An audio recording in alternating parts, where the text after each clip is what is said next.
Welcome to my YouTube channel. My name is Phil Grande, and this is the unfolding of the stock market crash.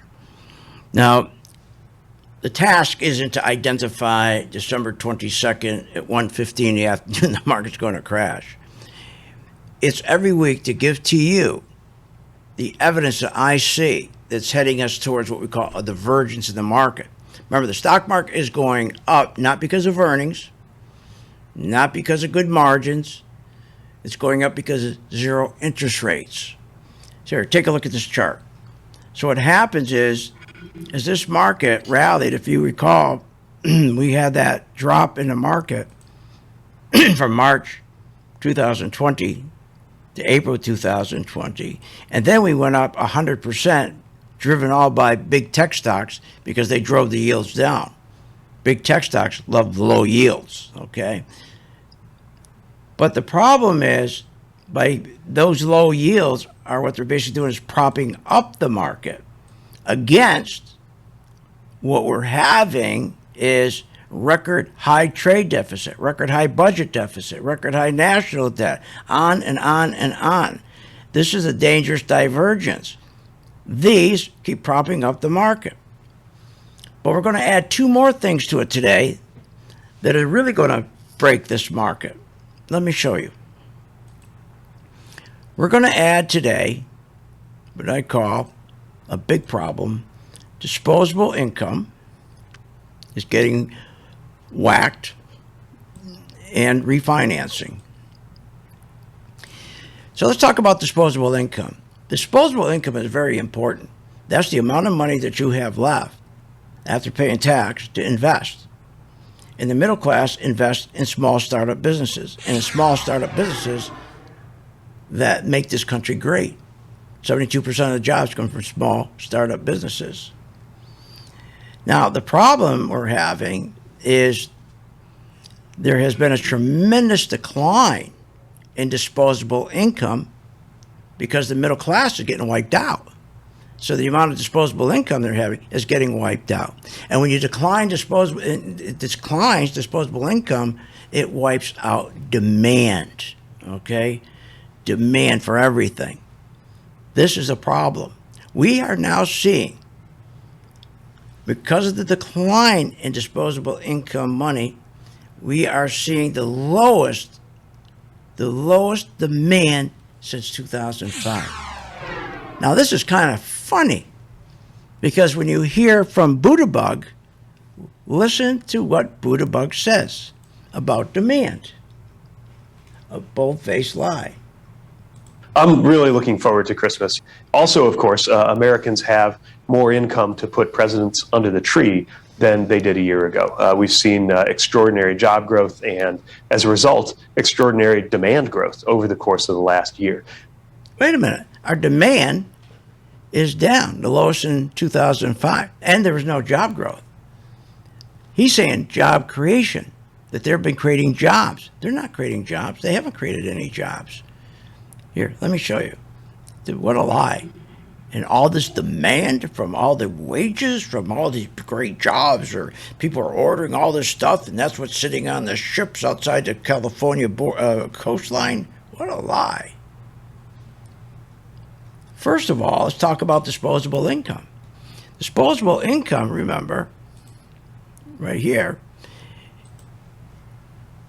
he's saying these ships are full of goods because there's so much disposable income, creating all this demand, people buying goods. That's not true. Disposable income has declined. We're at 2005 levels. It's declined so much, it wiped out demand for goods. So the ships aren't full of goods from his jobs and demand. Those products on those ships are prior to this crisis. Remember, orders are put in place 8 months, 9 months, sometimes a year. Those were already goods that were manufactured, loaded on these ships. And unfortunately, remember, he's only been in office 8, 9 months. And then when they shipped the ships and went to the coast, they couldn't unload the stuff. And so those goods that are on the ships are goods of the typical cycle. There's no big increase. It's not because there was flourishing jobs and big money and everybody's spending. That's a bold-faced lie. Now, the worst thing is because when you have disposable income, the amount of money you have left after taxes, going down in the middle class, they're the important one because they use that money to build start-up businesses, which is the backbone of our nation. When demand gets wiped out, instead of going with a monetary policy of business investment, they go with a monetary policy of printing money. What are you, nuts? So they replace demand with printing money to give to social programs. When you do that, inflation goes up. Anytime you replace demand with printed money and spending instead of business investment on all these programs, 3.5 trillion programs, that's why your gasoline's up 48%. That's why your beef's up 38%. That's why used cars are up 31%. Now, here comes the next problem. The other thing they're doing to prop up this economy right here, keep propping this stock market up, the other thing they're doing is what they did in 2007 and 2008. In 2007, remember, after 9/11, Bush asked everybody to go refinance their homes. Go refinance their home. Go spend, he said. And what happens when you do that? Inflation goes up because you're printing and spending. You're not printing for investment or business investment. So they're asking you, so in 2008, the market crashed because you had all these people pulling $80 billion in equity out of their homes. $80 billion in equity out of the home. And once that equity was out of the home and inflation kept going up, gas prices, oil kept going up, and they pulled all the equity out, and then they had to raise rates because inflation kept going up, which they're going to do again. The market crashed and people didn't have equity in their home to fall back on. That's exactly what's going on now. And one of the biggest signs we're seeing right now, another danger sign, is we're seeing short-term rates going up and long-term rates going down. That's a huge red flag that a correction is coming. Lastly, the big lie. Boy, Buttigieg, he is a liar, this man. He's got a silver tongue, that guy. What an orator. I call it, another word, bull-sitter, S-I-T-T-E-R. That's what he is. So remember what's happened here. He's not creating jobs. He said, we created all these jobs, and we got big wages, and people are buying stuff, and so the ships are loaded to the hill. No, jobs weren't created. You know what happened. It happened to you. The pandemic hit. You were told to go home.